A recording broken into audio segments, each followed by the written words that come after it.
Welcome back, everybody. Time for round 2. Cocktails and a tale. A tale of a homestead. Yep. Okay, I want to start off because I was in the process of putting together a video for you guys for Christmas and it never happened, as you can imagine with all that goes on with Christmas. So, something new for this past year, 2022, and going into the new year, 2023, we have a new annual tradition. Yeah. So, since the kids were little bitty, we did Christmas lights. We always went to, first we went to Tanglewood. If you're in North Carolina, you'll know what that is. Yeah. And then Speedway did lights and blah, blah, blah. So, we did it every year with the kids. My vertigo has gotten pretty bad. Car sickness is really bad. So we kind of had to start easing up on that. And so this year, I went to Mike and I said, I want to do a hayride on our property with all the grandkids, the kids, the nieces and nephews, and family. So I go to Mike and say, this is what I want. Make it happen. Mike says, okay, well, how am I going to hook the trailer up to the tractor? Yeah. You know, I don't think of these things. I'm just like, I want this to happen, make it happen. Yeah, so I didn't have a hitch for the tractor, so I went ahead and built a hitch, got it powder coated over at my brother's, and we had a hayride, you know. bought some straw from the big box stores, lined the edges of a utility trailer with it, put some blankets down. And then we went out there earlier that day, and we set up some lights and stuff for when it got dark. She had ordered a bunch of battery-operated lights. We don't have power out there, you know, but she got a bunch of those battery-operated lights, and Energizer and Duracell are loving us. Well, one of the main things about that back 40, no, it's not 40 acres, but we just call it the back 40. Yeah. Was that while we were getting our cedars down, working on our fence, which is part of what we're going to talk about today, some of the structural work we did on the homestead this year and what needs to be done. So anything that was limbs or couldn't be burned because it was cedar limbs or pine or whatever, we had a pile back there. Yeah, good sized pile too. Right. Yeah. So we were like, bonfire. We can do the hayride out there and we can have a bonfire. And so we went out earlier and we did lights and then we set up a table. Yeah. And a little fire pit for s'mores for the kids, you know, because they can't be anywhere near that bonfire. We didn't want them up there. Yeah. So we were finally able to, well, you can see Mike's putting fire out down here. Imagine that. So we were able to get the small fire pit going. Fire Marshal Bill. And the grands and my niece, and there's my daughter right there, are making s'mores and making memories. Like and subscribe. Like and subscribe. Thumbs up. Thumbs up. Yeah. Now our nephew, he had to work, and his wife had COVID, and she had the baby, so they weren't able to come this year. So I'm so hoping they can come to next year's because I really think they'll enjoy it. But the rest of the family and everybody came, and I'll throw in some video for you. Good time was had by all. Yeah, it was good. So we've decided that that's going to be an every year tradition now. Yeah. We're just going to have that planned. Yeah. So all the trees, the deadfall or whatever that we take down, we're going to put in the same spot. That's going to be our annual bonfire. Yeah. And of course, you know, I need more lights now. Well, yeah. Okay, so I just wanted to get that out there so you'll see the kids telling you Merry Christmas. Yeah. It is past Christmas, but here you go. Hey, everybody. We introduced my grands. We've got my grand girl Kite. We've got my grand girl Mo. And y'all, whoops, let me turn you that way, have met Miss Tegan before. Everybody say Merry Christmas. Merry Christmas. Alrighty, so what do you want to talk about first? Well, let's start with the chickens. You know, okay. First time raising any type of animal.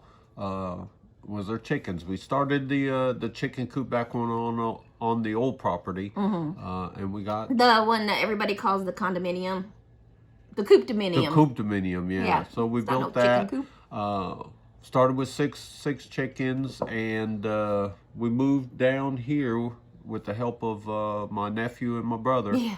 We got the Huffman coop-dominium men. down here in position, and it hasn't moved since then. No. Yeah. However, our 6 chickens have grown exponentially. It's that homesteading chicken math. Yeah, we you have a start lot with of chickens. 6, and they're laying good, and then Well, some more. I gotta and- say what keeps happening is Storm keeps going broody. Yeah. And she wants babies, and so we give her babies. Yeah. So we give her babies. Yeah. Yeah. So, or we go to Tractor Supply and they're Yes. having a sale, and they're You like, know, the chick days. they're like, hey, I'll sell you all these chicks for $1 a piece. Well, you can't turn down that deal. No, dollar per chick. Yeah. Now, So we I do gotta say in my defense, but if you think about the egg laying, okay? So generally in the wintertime, older chickens will quit laying, Yeah. just during the wintertime. So the way we've been going, we always have eggs in the winter because of the new layers. So our older layers stopped laying over Take the a winter. break. Molt. Yes, Yeah. crazy molt. Yeah, so they take a break and they molt, but our spring chicks lay Right. throughout the wintertime. So our 6 original are taking a break, and our 6 chips or littles are laying. So, So we're still getting eggs Still over getting the eggs, winter, like yeah. most people don't. So, I mean, I think it works out fine. Just keep adding more. yeah, just keep adding more. Yeah. So, What are we up to now? We've got 9 over there plus the 2 babies now. So, now, oh yeah, not counting the ducks and geese. yeah, Yeah. we've got 8 over here plus Thor. We're at 18 birds, which is small. We've got 2 groups. We've got the Yes. original coop group, and then we've got the garden girls, Right. who Which we've been was something I wanted to talk about, was that we did end up adding a second flock, Yeah. and we built a mobile. mobile coop, Coop. somewhat mobile coop. Yeah.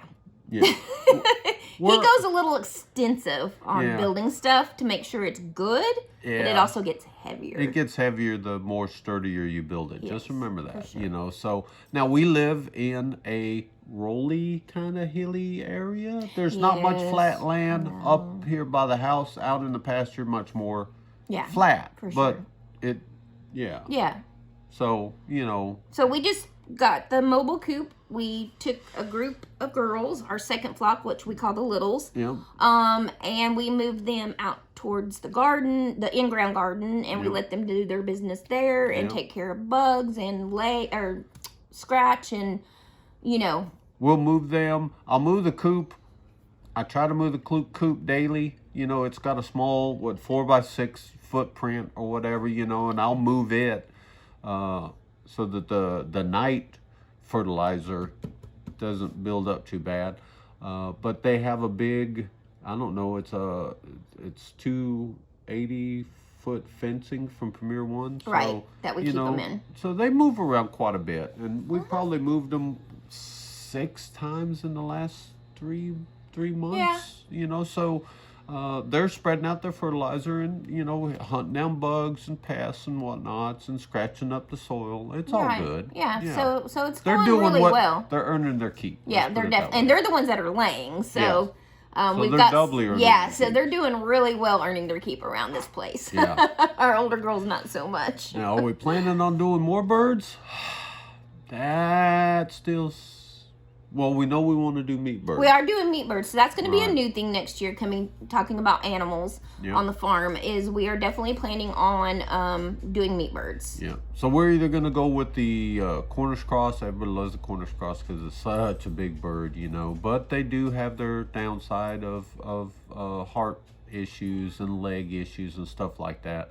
Then there's the Ranger type, like the big red broilers and whatnot. They take a little bit longer, which equals more feed, which equals a higher cost for Right. not quite as much meat. So you kind of, we're Weigh still trying the- to figure out yeah. which route we want to go, being that it's our first time. Right. You know, but we are going to do meat birds, For sure. which means I got to build Another a coop. chicken tractor, not a coop, a chicken tractor, something that we can move. Right. My plan is to move them in between all the trees on the orchard. I've got 3 lanes, one next to the fence and the trees, and then in between the 2 trees, and then in between the garden and the trees. So I've got 3 lines I can move them in, depending on the size of the chicken tractor that I build and how many birds we get. And again, it's going to be on a hill. Yeah, so being moving able it. to maneuver them daily to make sure that they get the proper grass and all that, you know. Right. Yeah, so that's going to be something to look forward to. That's a future plan. For sure. So Yeah. it's exciting to think about and plan for this coming up year for sure. Chicken math. Chicken math. Right, folks? Y'all know. Every time Storm goes broody, I'm like, just give her some more birds. Yeah, just give her some more birds. Now, these were actually, since we did have a rooster in that last one from Sarcastic Sal's farm, we got a rooster out of the deal. So we took from the little group, the Garden Girls group, there's 6 females, and then, of course, the rooster. We took 6 eggs, put them up underneath Storm, and 4 showed fertilized when we candled them at 7 or 8 days. Yeah. And 2 wound up hatching, 2 did not. Right. 2 aborted. The time frame for birds to hatch is 21 days. 21 days. And these guys actually hatched on the 20th day. On the 20th day. So the last ones that she hatched was right on 21 days. This time they were 2 days early. So we went ahead and candled the other 2 that were under her to see. Yeah. And they weren't. They aborted. Good, they quit midway or whatever. So. Yeah. So right now she's raising 2 babies. She did it through the polar vortex. Can you believe that? She went broody. Outdoor. We didn't put a heat lamp or anything. No, we put the eggs up underneath her on the 21st of December. Is that right? No. 21 days. So. No, she was supposed to hatch them on the 19th. Yes, she was supposed to hatch them on the 19th. Yeah. So, but she's got 2 babies and she's doing excellent with them. They're already starting to feather out on the wings and the tails. So they did really good for a winter. I know, winter babies. What is wrong with that woman? I tell you. She's crazy. She's crazy. Or dedicated. She's a good mama too, guys. She really is a good mama. Yeah. So, okay, that was the chicken. So that's what's going on with the chickens. We are, like I said, we are going to add meat chickens at this point. If Storm goes broody again, it'll be close to April if she stays on her 4-month track. So, you know, who knows? We might hatch somewhere, we might not. Yeah. You'll see when we see. Yep. Pigs. So it was our first year having meat pigs. Yeah, absolutely love them. Yeah, it was an amazing experience. Will we do it again? Absolutely. Yep, definitely gonna do it again. They haven't been processed yet. They will go to process in 30 days. 30 days. And am I gonna cry? Yes. Probably. But are they gonna go? Yes. Yep. No, we're looking forward to it. You know, we heard such good things about the meat quality of the IPPs. Hopefully, you know, we raised them right. I mean, based on all the weight measurements that we've taken so far, they seem like they're on track to the appropriate weight, the appropriate amount of fat. It just, everything seems like it was really easy. Yeah, it did go very easily for the first time. So that's kind of a good thing. We never had them. They trained to the electric fence. They never escaped the electric fence. Yeah. We moved them to the pastures, you know, rotating the pastures pretty easily, you know. Yeah. They are aware of where that fence once was, and getting them to cross that point, it was kind of hard. Yeah, but other than that, they're like big puppies, I swear. Yeah, they really are. And they just love being rubbed on and loved on. And we spent a lot of time with them.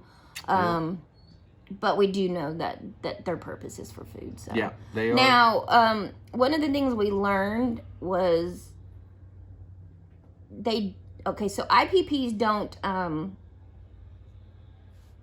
root. They don't root as much. Right.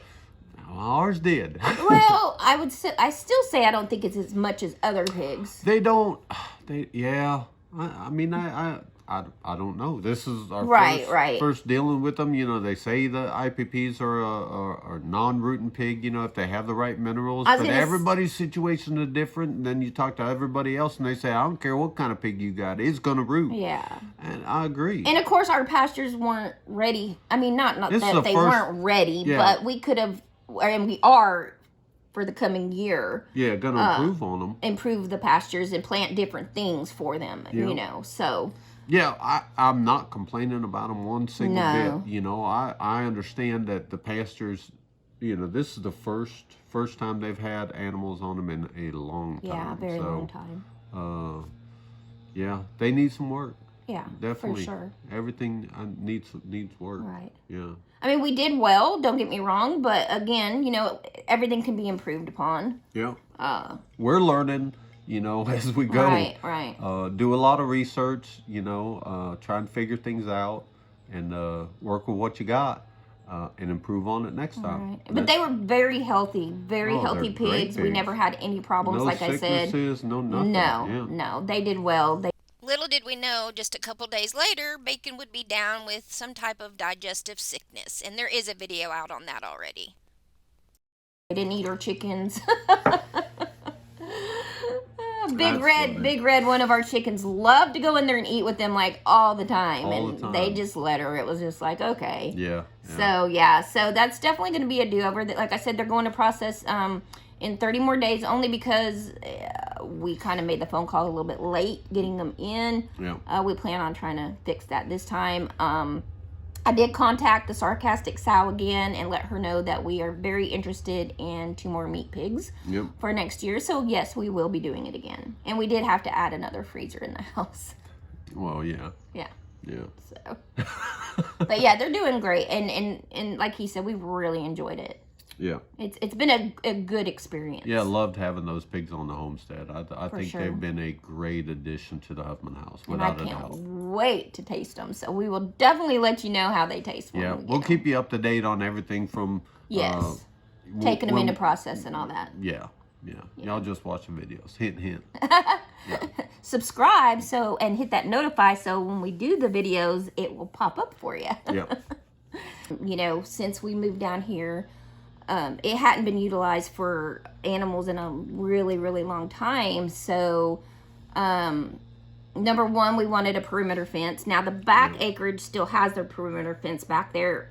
Some of it's starting to kind of come down. We definitely need to get back there and work on that, especially if we're going to put any animals out there. Yeah. But as far as this side of the creek, which is what we call our usable, or what we're using, we did have to add a lot of fences, a lot of gates, that type of stuff to get it to where we wanted and how we wanted it. Right. So, and then like he said earlier, we do use electric fence for the girls that we move around. Yeah. But everybody else is in permanent fencing. Well, except for the pigs too. Pigs they're are on that electric also. two-strand poly braid, poly wire, whatever you want to call that, and it's worked exceptional for them. Yeah. Another thing that we ended up doing is, at our old house we had a fireplace, but we didn't really use it much. It was more for ambiance, a really cold night watching movies or something like that. But we didn't use it for like heat or anything like that. When we moved down here, there's a wood stove, and we didn't really think we would use the wood stove much. As much as we are. Right, kind of like the fireplace. Yeah. But this being our first winter here, at the beginning of the year of 2022, we found that the heat from the wood stove, we loved it so much. It felt so much better than running the heat from the furnace. Yep. As far as sinuses and just from head to toe, feeling of warmth and everything, we love the wood stove, and we primarily heat with the wood stove. Yeah. So we weren't quite prepared on the amount of wood we needed. Yeah, it severely underestimated the amount of wood, especially with the polar vortex. That came through, full Arctic blast that came through, where we were burning that stove, 24/7, cooling it down just enough to get the coals out. Right. And then relighting it again. Because it was just, filling up, Yeah. So, Our woodshed, I designed it, of course, using the goat shelter that was already Right. there. So we And utilized what was already there as far as the structure. It was Right. his mom's old goat house. So we broke it down into yeah. 2 bins, thinking that we would have one bin full of season wood, one bin full of green wood that we can use next year, and we could just rotate them back and forth, back and forth. They hold about maybe a quart and a half on each bin. And I love our woodshed. It came Yeah. out really good. You did a great job on that. Well, thank you, baby. I like it. And we're already through one side of it, and we're just now in January, or fixing to be in January. Yeah. So we're definitely going to need that whole woodshed per year. So we're going to have to cut the green wood and stack it up outside. We'll just let it season in the open air, and then restock that whenever we empty a bin out. Yeah. So. The problem is that we find is that creek. There's a lot of low areas around the creek, on the sides of the creek, and so if we do get a heavy rain and that creek does flood, It could bust its banks. Yeah. right? So we can't put any structures down in those areas. Yeah. Kind of limits us on where. We can actually put stuff. Right. Yeah. So it's, again, trying to work with what you have, make it so it's easily accessible, but not an eyesore. Right. We don't want just wood piles everywhere and whatnot. So. And we don't want it blocking certain views and. Yeah, we enjoy living down here. We enjoy working down here. We want it to be enjoyable, not just work. Right. Yeah. Right. Exactly. Yeah, we want to love what we do. So, yeah. Yeah. But that's in the plans ahead. Setting that up should be no problem, but just being aware that you go through more wood than you actually think you do. Yeah. Yeah. Yep. Yeah. So so that's been our year of on the new homestead, and I mean, Yeah. we're loving it. Absolutely. Yeah. Yeah. Definitely, for sure. We've definitely expanded from our old place, both gardening and animal wise. Yep, still have more expansion to go. Still looking forward to a lot of different things that we can raise or use to feed ourselves and becoming more self-sufficient on our property. It's going to be an interesting journey. Yeah. We hope you follow along with us. And y'all take care, and we'll see you next year. See you next year.